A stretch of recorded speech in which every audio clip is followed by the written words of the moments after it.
നമുക്കിന്ന് ഏത്തപ്പഴം കൊണ്ടുള്ള ഒരു വ്യത്യസ്തമായ വിഭവം നമുക്കിന്ന് തയ്യാറാക്കാം. അതായത് ചെണ്ട് മുറിയൻ.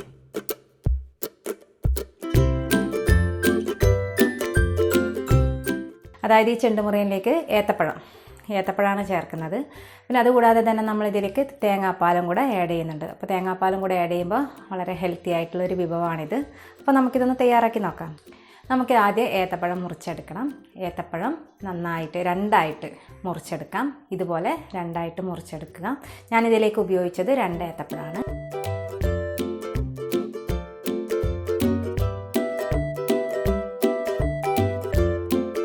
നമുക്ക് ആ ഏത്തപ്പഴത്തിൻ്റെ നടുക്കുള്ള ആ കറുത്ത ഈ ഭാഗം വേണമെങ്കിൽ നമുക്കതൊന്ന് കളയാം. അതിൻ്റെ ആവശ്യമില്ല. അതും കൂടി ഉണ്ടാകുമ്പോഴാണ് ഇതിന് നല്ലൊരു ടേസ്റ്റ് ഉണ്ടാകുന്നത്. അപ്പോൾ നമ്മളിത് മുറിച്ചെടുത്തു. ഇനി നമുക്കിത് ഉണ്ടാക്കാൻ തുടങ്ങാം. ഒരു പാത്രം, ഇതുണ്ടാക്കാനുള്ള പാത്രം എടുത്ത് വയ്ക്കാം. അപ്പോൾ നമുക്കിതിലേക്ക് ഞാൻ ആദ്യം ചേർക്കുന്നത് തേങ്ങയുടെ 2ാം പാലാണ്. നമുക്ക് തേങ്ങയുടെ 2ാം പാൽ 2 കപ്പ് നമുക്കിതിലേക്ക് ചേർത്ത് കൊടുക്കാം. എന്നിട്ട് നമുക്ക് അടുത്തതായി ചേർക്കേണ്ടത് ഏത്തപ്പഴമാണ്. ഏത്തപ്പഴം നമുക്കിതിൻ്റെ കൂടെ ഒന്ന് ചേർത്ത് കൊടുക്കാം.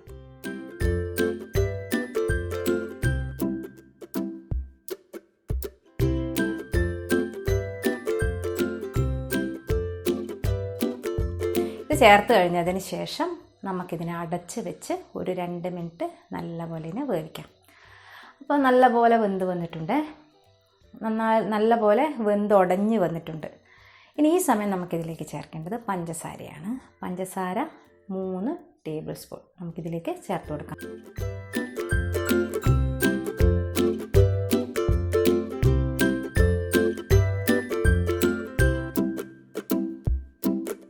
പഞ്ചസാര അല്ലെങ്കിൽ നമുക്കിതിലേക്ക് ശർക്കര കൂടി ചേർക്കാം. അപ്പോൾ ഒന്നുകിൽ ശർക്കര അല്ലെങ്കിൽ പഞ്ചസാര ഏതെങ്കിലും ഒന്ന് നമുക്കിതിലേക്ക് ചേർക്കാം. രണ്ടും നല്ല ടേസ്റ്റാണ്. അപ്പോൾ ഞാനിതിലേക്ക് പഞ്ചസാര ചേർത്ത് കൊടുത്തു. പിന്നെ ഈ പഞ്ചസാര ഒന്ന് മെൽട്ടായിട്ട് വരണ്ടേ. പഞ്ചസാര ഒന്ന് മെൽട്ടായി വരണമെങ്കിൽ ഒരു 1/2 മിനിറ്റെങ്കിലും എടുക്കും. അപ്പോൾ ഇനി ആദ്യം നമുക്ക് ഇത് മൂടി വെച്ച് ഒരു 1/2 മിനിറ്റ് ഇതിനെ വേവിക്കാം. ഇത് നല്ലപോലെ റെഡിയായി വന്നിട്ടുണ്ട്. ഈ സമയം നമുക്കിതിലേക്ക് ചേർക്കേണ്ടത് നമ്മുടെ തേങ്ങയുടെ 1ാം പാലാണ്. തേങ്ങയുടെ 1ാം പാൽ അതുപോലെ തന്നെ 1 കപ്പ് അത് നമുക്ക് ഇതിലേക്ക് ചേർത്ത് കൊടുക്കാം. നല്ലപോലെ ചേർത്ത് ഇളക്കുക. ഇളക്കിയിട്ടൊന്ന് തള വരുമ്പോൾ നമുക്കിതിലേക്ക് ചേർക്കേണ്ടത് നെയ്യാണ്.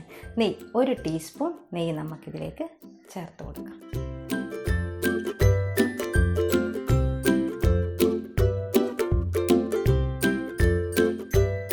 അതും കൂടെ ചേർത്ത് നല്ലപോലെ ഒന്ന് ഇളക്കുക. നമുക്ക് ഈ സമയം നമുക്ക് വേണമെങ്കിൽ ഏലക്കായ ഇഷ്ടമുള്ളവരാണെങ്കിൽ ഏലക്കായ ചേർത്ത് കൊടുക്കാം. അതുപോലെ തന്നെ ബദാം ഇഷ്ടമുള്ളവരാണെങ്കിൽ ഇതൊക്കെ ഈ സമയം നമുക്ക് നെയ്യിൽ വേണമെങ്കിൽ ഇത് ഞാനിപ്പോൾ നെയ്യിലേക്ക് ഓൾറെഡി ഇതിലേക്ക് ചേർത്തുമല്ലോ. അതല്ല കശുവണ്ടി പരിപ്പ് മുന്തിരി ഇതൊക്കെ ഇഷ്ടമുള്ളവരാണെങ്കിൽ നെയ്യിൽ വറുത്ത് ഇതിലേക്ക് ചേർക്കാം. അങ്ങനെ ആയാലും കുഴപ്പമൊന്നുമില്ല. അപ്പോൾ ഇത് നല്ലപോലെ റെഡി ആയിട്ടുണ്ട്. അപ്പോൾ ഇത് വളരെ സിമ്പിളല്ലേ, വളരെ ഹെൽത്തിയാണ്. എല്ലാവരും ഇതൊന്ന് ട്രൈ ചെയ്ത് നോക്കാം.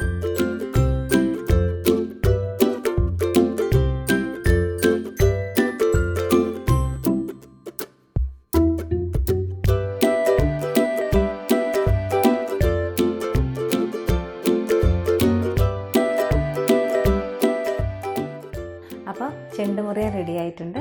എല്ലാവരും ഇതൊന്ന് ട്രൈ ചെയ്യുക. ഇഷ്ടപ്പെട്ട ലൈക്കും സബ്സ്ക്രൈബ് ചെയ്യാൻ മറക്കല്ലേ.